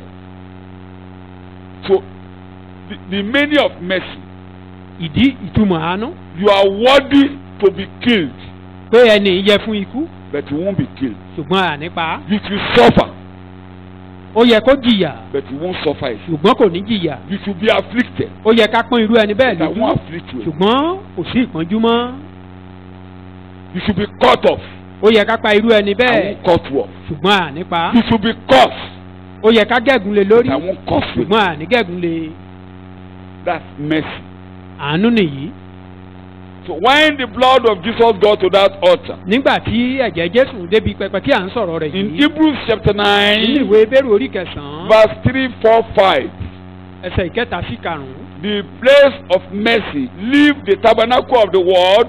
The tabernacle now goes to heaven, and the place of mercy is open for all human beings. 3, Ibi 4, tí 5. àánú yìí ó Thank you kúrò very níbi much. àgọ́ ti ayé yìí ó wá lọ sọ́run. Bíbélì ń sọ̀rọ̀. àti lẹ́yìn aṣọ ìkélé kejì Yes. òun ni àgọ́ tí a ń pè níbi mímọ́ jùlọ Uh-huh. tí ó ní àwo túràrí wúrà Bẹ́ẹ̀ni. àti àpótí májẹ̀mú tí a fi wúrà bò yíká Uh-huh. nínú èyí tí ìkòkò wúrà tí ó ní mánà gbé wà Uh-huh. àti ọ̀pá arónì tí ó rúdi Èdè kan tó kù. àti àwọn wàhálà májẹ̀mú Máa bọ́ máa lọ síwájú òkèdè kan. àti lórí rẹ̀ ni àwọn kérúbù ògo tí ó sì jìbò ìtẹ́ àánú èyí tí a kò lè sọ̀rọ̀ rẹ̀ Ó ti tó. nísinsìnyí lọ́kọ̀ọ̀kan Ó sì jìbò kíni. ìtẹ́ àánú Overshadow Mercy seat. the mercy seat. That mercy seat is where the high priest go once a year. Ibi tí àánú yìí ni àwọn olórí àlùfáà máa ń lọ lẹ́ẹ̀kan They lọ́dún. will pour the blood on the mercy seat Wọ́n á da ẹ̀jẹ̀ síbi ìtẹ́ àánú and yìí. sprinkle the blood around the altar of incense Wọ́n á once fún a ẹ̀jẹ̀ year. sí ibi pẹpẹ yìí lẹ́ẹ̀kan lọ́dún. And when the high priest go to that place once a year, Tí olórí àlùfáà bá sì ti lọ síbẹ̀ lẹ́ẹ̀kan lọ́dún. Israel will be forgiven their punishment for that year. Ọlọ́run á dárí ẹ̀ṣẹ̀ wọn jì wọ́n fún ọdún And yẹn. this is repeated day in, day out. Ọdọọdún náà máa ń ṣe eléyìí. But Jesus now did this once and for all. Ṣùgbọ́n Jésù ń wá ó sì ṣe é lẹ́ẹ̀kan Never ṣoṣo to be repeated. tí a kì yóò tún ṣe mọ́. never to be tí a repeated. yóò tún ṣe mọ́. So the blood is taken to the altar once and for a all, ti gbé ẹ̀jẹ̀ yìí lọ síbi pẹpẹ lẹ́ẹ̀kan and it ṣoṣo. will never be repeated again. a sì ní tún ṣe mọ́. And from that day Jesus went to heaven. láti ọjọ́ náà tí Jésù ti gòkè lọ́run. Mercy has come down. àánú ti sọ̀kalẹ̀. Those of you that have suffered before, àwọn tó ti and jìyà rí you tó ti come jìyà tẹ́lẹ̀. now, you won't suffer again. tán ti wá sí ibi ọ̀dọ̀ Amen. Jésù báyìí ìyà tán. Two things happen. ohun méjì ló ṣẹlẹ̀. Mercy came down, àánú sọ̀kalẹ̀. and grace that will help you to receive mercy come down. oore ọ̀fẹ́ láti lè rí àánú yìí gbà sọ̀kalẹ̀ pẹ̀lú. Hebrews chapter 4, Hébérù orí kẹrin just verse 16. ẹsẹ̀ ìkẹrìndínlógún. Hebrews chapter 4, Hébérù orí kẹrin just verse 16. ẹsẹ̀ Nítorí ìkẹrìndínlógún náà, péré. Yes. ẹ jẹ́ ká wá síbi ìtẹ́ oore ọ̀fẹ́ pẹ̀lú ìgboyà kí a lè rí àánú gbà kí a sì rí oore ọ̀fẹ́ láti máa ranni lọ́wọ́ ní àkókò tí Can you ó see wọ̀. two things there? tí a rí ohun méjì tó ń sọ níbí yìí. Read it in English. Read it in English. Let us then fearlessly and confidently and boldly draw near to the throne of grace. You see the second language. The throne of grace tẹ́ oore will give ọ̀fẹ́. you two things. One, yes, That we may receive mercy you will get mercy. àrí àánú gbà One, níbẹ̀. two, and find grace. you will find favor, àti ojú rere. ability to do what you can't do naturally. agbára láti ṣe ohun tí a lè ṣe gẹ́gẹ́ bí Your ènìyàn. status will change. ipò wa yí padà. Amen. That's grace. oore ọ̀fẹ́ nìyí. Grace will give you unmerited favor. oore ọ̀fẹ́ lá fún wa ní ojú rere tí a tọ́ sí It lọ́dọ̀ will give you Ọlọ́run. ability to do what naturally you cannot do. á fún wa ní agbára láti ṣe nǹkan tá a lè And ṣe it gẹ́gẹ́ bí will ènìyàn. change your status. á sì wá yí ipò wa padà. Now that Jesus has gone to heaven, nísinsìnyí tí Jésù ti wà let's lókè now lọ́run. come, ẹ jẹ́ ká wá and you will now receive grace tonight. ká lè rí oore ọ̀fẹ́ Those gbà of ní you àṣálẹ́ cannot yìí. help yourself. irú àwọn ẹni tí ò lè ran ara wọn Those who have lọ́wọ́. been struggling with sin, àwọn tó ti ń jìjàkadì pẹ̀lú you cannot ẹ̀ṣẹ̀. do the will of God. a lè ṣe ìfẹ́ Ọlọ́run. Grace is available tonight. oore ọ̀fẹ́ wà ní You will àṣálẹ́ receive yìí. help. wà á rí ìrànlọ́wọ́ gbà. You will receive help. wà á rí ìrànlọ́wọ́ gbà. And that help will make you to do what you can't do ìrànlọ́wọ́ naturally. yìí á sì jẹ́ kó o lè ṣe ohun tó lè má That ṣe gẹ́gẹ́ bí help will ènìyàn. make you to, it will change your status. ìrànlọ́wọ́ yìí á yí ipò It wa will padà. bring you to God's mercy. á wá gbé wa wá síbi àánú And you Ọlọ́run. won't suffer again. a sì ní jìyà mọ́. Amen. The evils that are perpetrated in your life will end. àwọn ibi tó ti ń bá wa tọ̀wọ́ rìn òpin adé bá wọn. That's what Jesus has done to do for us. ohun tí Jésù ń lọ sí òkè lọ ṣe fún wa nìyí. Quickly before I go away. kí n tó lọ. Hidden reserves, hidden things reserved for you under this ohun tí covenant. Ọlọ́run fi pamọ́ dè wá You lábẹ́ may not be májẹ̀mú able yìí. to- One, ìkíní ìkíní God will see you as if you have never sinned. ìyẹn ni pé Ọlọ́run á rí wa gẹ́gẹ́ bí aláìlẹ́ṣẹ̀ bí ẹni pé àdẹ́ṣẹ̀ rí. Like I said, the Bí mo ti woman sọ. in John chapter 8 was doomed to die. obìnrin nínú ìwé Jòhánù orí kẹjọ yìí ẹ̀tọ́ ikú ló tọ́ sí. The accusers were there. àwọn olùfisùn wà lọ́dọ̀ To rẹ̀ stone her to níbẹ̀ death. láti sọ lókùúta pa. Demons that are surrounding you because you have sinned against God. àwọn ẹ̀mí òkùnkùn tó ti yí ọ ká torí pé Evil spirit that wanted orí to, òfin Ọlọ́run. to strangulate your life, àwọn ẹ̀mí òsì tó yí ọ ká láti yín Ọlọ́run. they will reverse. láṣálẹ́ yìí wọ́n á padà Tonight, sẹ́yìn. they will reverse. wọ́n á padà Amen. sẹ́yìn ní àṣálẹ́ yìí. I said tonight, they will mo ní reverse. láṣálẹ́ yìí Amen. wọ́n á padà sẹ́yìn. If only you can bow down tonight tó o bá kọ̀ lè tẹ́ and ibà say, láṣálẹ́ yìí. Jesus, I can't help myself. pé Jésù mi ò lè ran I ara mi want lọ́wọ́. to live for you. mo fẹ́ máa gbé ìgbé ayé mi It fún ọ. is difficult for me to live for you. Difficult for me to live for you. ó ṣòro fún mi láti máa gbé As ìgbé ayé a mi fún natural ọ. man, gẹ́gẹ́ bí I've ènìyàn been living for myself. mo ti ń gbé ìgbé ayé fún rárá mi. I want to live the rest of my life for you. ṣùgbọ́n mo fẹ́ jọ̀wọ́ gbogbo èyí tó kù fún The wọ Ọlọ́run moment God báyìí. see your mind ní like kété tí that, Ọlọ́run bá rí ọkàn wa bí that will be eléyìí. the end of your affliction. òpin ìpọ́njú nìyí. God will see you as never seen. Ọlọ́run á wá rí wa gẹ́gẹ́ bí ẹni And tí ó those ṣẹ̀ṣẹ̀. who have decided to stone you to death, àwọn tó sì ti those pinnu who have láti sọ decided to lókùúta pa. stimulate your life, àwọn tó they wá will láti ní reverse in Ọlọ́run the pa name of wọn Jesus. padà sẹ́yìn. Is there anybody there bóyá a rí ẹnìkan who níbẹ̀ feel he needs help tó rò pé òun nílò ìrànlọ́wọ́ to live for Jesus? pé kò ń fi ìgbé ayé òun And fún it's becoming Jésù. difficult to live for Jesus in this world. Tó ti mọ̀ pé ó ṣòro fóun láti gbé ìgbé ayé fún Jésù nínú ayé Can eléyìí. that person rise up on his feet Bóyá irú ẹni bẹ́ẹ̀ lè dìde lórí ẹsẹ̀ and rẹ̀. close your eyes Ó dijú and say, Here I am. pé èmi nìyí Olúwa. I want to live for you. Mo fẹ́ gbé ìgbé ayé It's fún ìwọ becoming Jésù. difficult in this world to live for you. Ó ti wá ń ṣòro fún mi nísinsìnyí láti gbé ìgbé I ayé want fún to ọ. live for you. Ṣùgbọ́n mo fẹ́ jọ̀wọ́ ayé mi fún ọ I wà don't want to yìí. live for sin. Mi ì fẹ́ gbé ìgbé ayé I ẹ̀ṣẹ̀. don't want to live for myself. Mi ò fẹ́ gbé ìgbé ayé fún I don't ara want mi to mọ́. live for money. Mi ì fẹ́ gbé ìgbé ayé I fún don't want owó to mọ́. live for politics. Mi ì fẹ́ gbé ìgbé ayé I fún don't want to òṣèlú mọ́. live as an ordinary Mi man. ì fẹ́ gbé ìgbé ayé gẹ́gẹ́ bí Here I ènìyàn am, mọ́. O God. Èmi nìyí Here Olúwa. I am, O God. Èmi nìyí Olúwa. I need you. Mo nílò rẹ. Tonight, O God, Láṣálẹ́ yìí Olúwa. look down from heaven Bójú wọlẹ̀ látòkè. upon these few souls that are lifting up their eyes Lórí and àwọn their ènìyàn heart tí wọ́n ń gbé to ojú wọn àti ọkàn wọn you. sókè sí ọ ní Let àṣálẹ́. mercy come down. Kí àánú sọ̀kalẹ̀.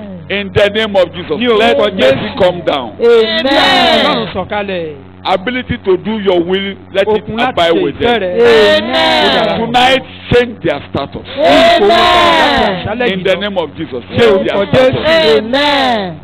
And all the forces of darkness Gbogbo agbára òkùnkùn that have been surrounding them, tó yí wọn ká, that want to strangulate them, tó fẹ́ yí wọn lọ́rùn pa. let them be reversed. Kọ́ máa padà sẹ́yìn. In the name of Ní Jesus, orúkọ let them be Jésù. reversed. Kọ́ máa padà sẹ́yìn. In Jesus' name I pray. Ní orúkọ Jésù mo gbàdúrà.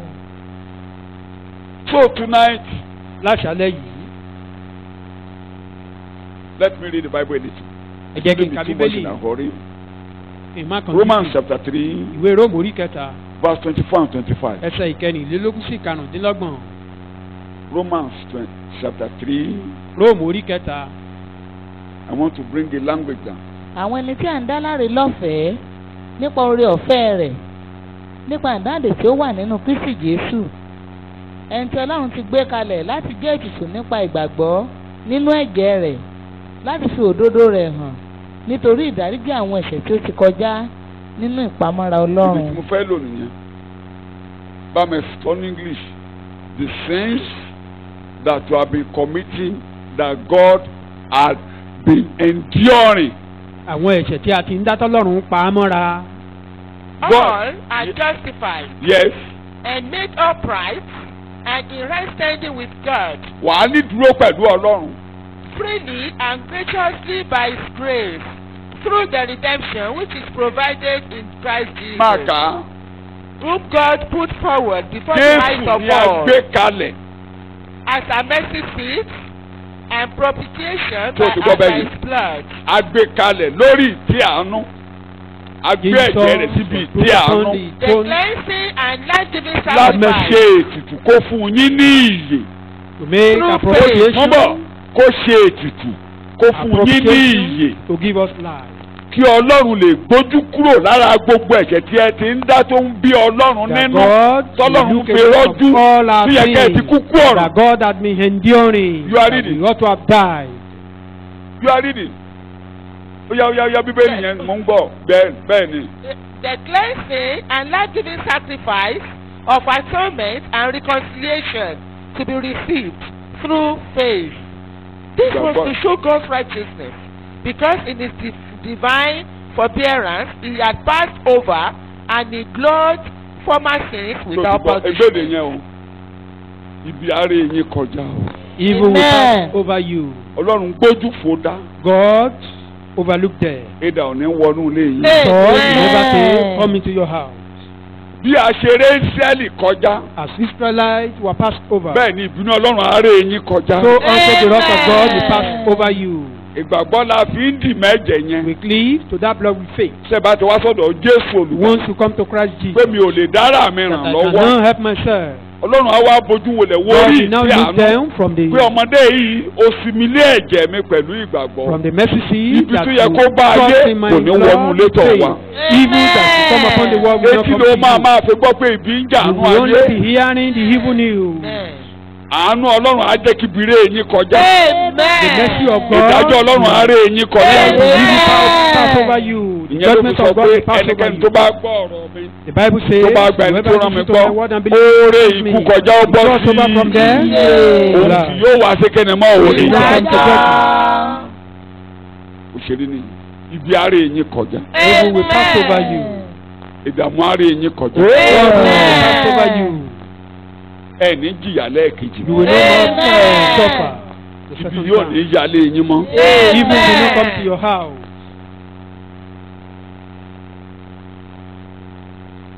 There will be no condemnation. Kì yóò sí ìdálẹ́bi mọ́. Either if anybody rise to condemn you, Kí ẹnikẹ́ni bá dìde láti dá ọ lẹ́bi. God will fight that person Ọlọ́run á bá rú ẹni bẹ́ẹ̀ jà. because God will no longer condemn you. Torí pé Ọlọ́run ò ní dá ọ lẹ́bi mọ́. Anybody who rise up to condemn you, Ẹnikẹ́ni tó bá wá dìde láti dá ọ the only thing God is looking at is the ẹyọ blood. kan tí Ọlọ́run wò ní ẹ̀jẹ̀. Nílẹ̀ Egypt, In the land of Egypt, gbogbo ẹni bá wà nínú ilé ibi tí a fi ẹ̀jẹ̀ sí yẹn. anybody in the house Bí Fáráò bá wọlé kan níbẹ̀ lọ́jọ́ yẹn, lintel. ìjà àkọ́bí ẹ̀ máa kú. To enter into Ẹ dá mi lóhùn, ṣàkọ́bí ẹ̀ máa kú. his firstborn will not die. Bí ìgárá bá wá síbi ẹ̀dẹ̀ Jésù lálẹ́ yìí, Even if a ó strong bọ́ lọ́wọ́ man ìdálẹ́bi. come to the blood of Jesus, he will be free from condemnation. Fáráò ló ń kó wọn sìn nígbà yẹn. Pharaoh was Ṣé their ẹ mọ̀ táwọn ọmọ oppressor there. Egypt kan bọ́? Ṣé ẹ mọ̀? Ẹ̀yin olùkábẹ́lì ṣé ẹ Do you mọ̀? know that some Torí nígbà tí Egyptians Ísírẹ́lì ń lọ, escaped àwọn àdàlù Egyptians tẹ̀lé wọn. because Tí wọ́n when sá the wọnú Israelites ilé tọ̀ wọ́n lọ. were going, Pé mẹ́rọ̀ọ̀rùn, some Egyptian mẹ́rọ̀ọ̀rùn, men there mẹ́rọ̀ọ̀rùn, that I will not see mẹ́rọ̀ọ̀rùn. you, I will not see Ibi you. tí wọ́n sábẹ́ ẹ̀mí náà sábẹ́ àbò. I Mẹ́rọ̀ọ̀rùn, came- ọ̀dẹ̀ ìfàsẹ́bẹ̀. Wọn ò So gbé the di, wọn ò arrest fojú gbé didi, wọ́n sá wọbẹ̀. Tó o bá lérè They mọ́tò là ń came ṣe, èdè á máa to bà ọ́ God. ní. Bẹ̀ tó bá ní Jésù mo dé, If you should come to Jésù mo Christ, dé, ibi á bá ayé, and ibi ò ní come. bá ọ. Even if you come upon the world, you don't see evil. Bẹ́ẹ̀ nìkan bá dúró pé wọ́n á dá olóró, If Ọlọ́run ló anyone máa is bàjẹ́. waiting to torment you, Amen. God will fight such people. No more condemnation. Kò sí ìdálẹ́bi kankan mọ́. 2. Èkejì, No more curses. kò sí ẹ̀gún mọ́. Ẹgbẹ́dè mi o. Ibi tí mo ti bẹ̀rẹ̀ nìyẹn o. That is where I started. Nínú Genesis chapter Genesis 8 mo ti bẹ̀rẹ̀ o. Chapter 8. Pé mi ò ní gégùn lérí yín That mọ́. I will no more curse you. Èpè tí a ṣẹ́ nínú Genesis orí kẹta. Because in Genesis chapter Jésù 3, lọ sórí igi àgbélébù Jesus went to the nípa cross ẹbọ kan. through one A fi sacrifice. ṣe ẹ̀gún. It was Ó ṣe ẹ̀rọ God for rẹ̀. us. Ẹbọ inú àkàn ṣe ẹ̀rọ pé wọn ò ní iṣẹ́ mi. The sacrifice of Noah Eléyìí tó wà lórí only ilẹ̀ appeared kúrò. a little that Ṣùgbọ́n they eléyìí will not cause them èyí again, ni but the ẹ̀jẹ̀ one upon the májẹ̀mú land tuntun remain there. tí a But ta this one sílẹ̀ is the blood fún of yín. new covenant shed for you. Jésù ló sọ bẹ́ẹ̀. A Jesus ta said it. sílẹ̀ fún yín. It was shed for you. Èpè orí ilẹ̀ kò ní jà lórí ayé rẹ̀. Because upon the land will no more rule Mo sọ over díẹ̀ you. nú ẹ̀ níjẹta. I mentioned a few Kò ní jà lórí the day ayé before rẹ̀ mọ́. yesterday. Will not rule over you. Ọlọ́run dẹ̀ ṣe tá àti ṣẹ́ mi. And God is not ready to curse anymore. Ẹni bá wá fẹ́ràn èpè tó ń ṣèpèlé ọlọ́run. Anyone that love cursing, Èpè rẹ̀ a máa is mú. cursing you, the curse Gbọ́ will turn yẹn to sétí ẹ̀ him. dáadáa. Listen to me. Má bá wọn ṣépè o. Don't curse Tó bá bá wọn ṣépè anyone. wọ́n ló máa forí gbèpè rẹ̀ If you curse, the curse will return to you. Má dán wo. Don't Má try. ì débẹ̀ o. Don't Pápá tó bá jáwọn èèyàn ọlọ́run. touch it. Most ṣe especially inú the bí people ọ̀sìn. of God. Kó bá ti ní kó má dáa He fún. offended you. Má dáa fún yẹn ọ̀dọ̀ ẹ ló ń bọ̀. The Á máa moment dáa you fún lójú ẹ̀ curse báyìí. the person, then Lójú the ẹ̀ báyìí curse láti will máa dáa return to you. Even in your presence, it will be well with him. Bí o ṣe fẹ́ràn èpè nì. Kó As máa rí you èpè. love cause, let cause be Má try with it. him. Don't try it. Torí Ọlọ́run ló sọ bẹ́ẹ̀. Because God said Ntọ́lọ́run sọ. what God says. Tó wá ń gbé sókè. And you are Orí ẹ̀ now ló ń bọ̀. Orí ẹ̀. Ọlọ́run ní mi ò ní í ṣépè God said mọ́. you will no more cause. Jésù wá gbé ẹbọ lórí ìtẹ́. God, Jesus Bẹ́ẹ̀ does kú not tó wà lórí sacrifice ilẹ̀ to mọ́ the mú throne, kúrò. that I remove the Mi ò curse dẹ̀ upon ní the land. dẹ́gun mi I will no mọ́. more curse anyone again. Lórí ẹsẹ̀ rẹ̀. On our feet. Ẹ̀gún tó wà lórí ilẹ̀. The curse upon the land. Ẹ̀jẹ̀ Jésù parẹ́. The blood of Jesus scrape it Kò off. ní jà lórí ayé It will not rule over me again. Torí Jésù ta ẹ̀jẹ̀ yìí Because sórí Jesus ilẹ̀. shed the blood upon the land. Torí ibi tí àánú oyọ́nú. At the place of mercy, Ìbá you are ṣe bàbá peace. ńlá mi ló forí gbèpè. Be it my forefather that Ìbá ṣe was ìyá ńlá mi ló forí or gbèpè. my foremother, tó wà lórí ilẹ̀ ìdílé wa. that is upon the land in our family. Ẹ̀jẹ̀ Jésù yanjú The blood rẹ̀. of Jesus settled it all. Kò ní jà lórí ayé mi It will mọ́. not rule over my life again. Torí ẹbọ olóòórùn dídùn tó dọ̀dọ̀ Ọlọ́run ẹlẹ́dàá. Sweet smelling offering. Kò ní jà lórí Your ayé mi presence. mọ́. Cause we never reign Ní orúkọ over my life Jésù again. ni mo gba àdúrà. In Jesus' name our Lord we pray. Ìkejì, Secondly, jókòó jẹ́ kí n fẹsẹ̀ tì. Numbers 23:23. Númérì orí kẹtàlélógún ẹsẹ̀ Bí o lè ìkẹtàlélógún. ná gbogbo ẹ̀ tán. Mo kàn ní ìyàwó ní jẹ́ ó ní mò ń sọ fún Ọlọ́run I nípa ọjà mean, mọ́. will not Amen. suffer, and God will not fight you. Ó yá 23:23. Nítòótọ́. Nítòótọ́. 23. kò sí ìfáyà sí Jákọ́bù bẹ́ẹ̀ ni kò sí àfọ̀ṣẹ sí Ohun tó Ísírẹ́lì. ń jẹni níyà nìyẹn. That is the source of Bẹ́ẹ̀ yẹn fà á yà sí ọ, kò ní ràn ọ́ lárúkọ Jésù. Want to enchant you. It will not Àfọ̀ṣẹ kan ò work. ní bá ọjà lórí ilẹ̀ yìí. Amen. Láwọn tó mẹ̀ pé iṣẹ́ tán fèsì múlẹ̀. Who have Bí èsì sọ̀rọ̀, Ọlọ́run ò ní gbọ́ lórí ọ̀rọ̀ rẹ̀. Amen. God will not listen to them. Torí Ọlọ́run ò ní ṣèpèlé ọ lórí Because God lẹ́ẹ̀kejì will not mọ́. curse you the second time. Nítorí ẹbọ Ọlọ́run lè dùn. Because of the sweet smelling offering. Tó bá ti ń gbọ́ Ọlọ́run fẹ́ bá ọjà, Ọlọ́run ní bá ọjà mọ́. God will no more Má fight kú níbi you. ẹbọ, kò ní bá ọjà mọ́. Just Kò cleave ní to the ṣépè míì offering. mọ́. He will no more Fún curse ẹni bá again. tún sọ̀rọ̀ míì tó lòdì fún tọ́lọ́run sọ, Anyone orí ara ẹ̀ là á fi gbé. pronounce Amen. contrary word will bear his own load. So ẹbọ kan yìí, This only one offering. òun ló pa ọ̀tá lẹ́nu mọ́. It silenced the Kí mo ló ṣe? enemy. Kí mo ló ṣe? It silenced the enemy. Torí o ti ráàyè lọ́dọ̀ ọba. You have access to the presence of God. O ti ráàyè níwájú You Ọlọ́run. have a Ìyẹn ni mo ti fi bẹ̀rẹ̀ ẹ̀kọ́ yìí pé ẹ wá máa jọ́sìn níwájú mi lórí that ẹbọ is yìí. why where we started. I That will come come and to bless you, you rejoice meet me or praise me. tomorrow by the grace of God. Bóyá lọ́la. Ṣùgbọ́n jẹ́ kéèyàn yé yín pé But understand this. ìyà ẹlẹ́ẹ̀kejì ò ní jẹ mí mọ́. You will not suffer the second Jẹ time. mímọ́. Ee o, I will not suffer. ilé ètò jẹ mí ó parí. Enough of this one. Ẹ̀jẹ̀ Jésù The parí end rẹ̀. has come upon thee. The Mo ti blood rí of àánú Jesus gbà. has finished it. Mo bọ́. Receive mercy and Ọlọ́run ní free. bá mi jà lẹ́ẹ̀kejì. God will not fight me. Ìpọ́njú ò ní wáyé mi lẹ́ẹ̀kejì mọ́. Àpáta ayérayé àdúpẹ́ lọ́wọ́ rẹ̀ lálẹ́ Rock of yìí. ages, we thank you for this evening. Fún ohun tó ṣe fún wa gidigidi. For what you've done for Lórúkọ us. Jésù pẹ́ kó gba ẹ̀yìn wa. Receive praises and thanks in Jesus' Gbogbo àwọn name. tó sá síbi ààbò All lálẹ́ those who have yìí. come to your refuge. Lálẹ́ yìí ẹ̀rí àánú gbà. Receive mercy Amen. in the name of Jesus. Ibi ò ní bá yín Evil mọ́. will not fall Ìnira ò upon ní you. bá yín Evil will lẹ́ẹ̀kejì. not come upon you the second Ojú ò ní time. bá yín lẹ́ẹ̀kejì. Affliction will not come upon you the Bẹ́ẹ̀ second ni kó máa rí. time. So shall it be. Ní orúkọ Jésù mo gbàdúrà. Amen. Orí ọ̀fẹ́ Jésù ti Olúwa. Amen. Ìfẹ́ ti Ọlọ́run. Amen. Ìdàpọ̀ Ọlọ́run ẹ̀mí mímọ́. Amen. Ó wà pẹ̀lú yín. Amen. God bless you all. Amen. Ẹ bá tó àgbà.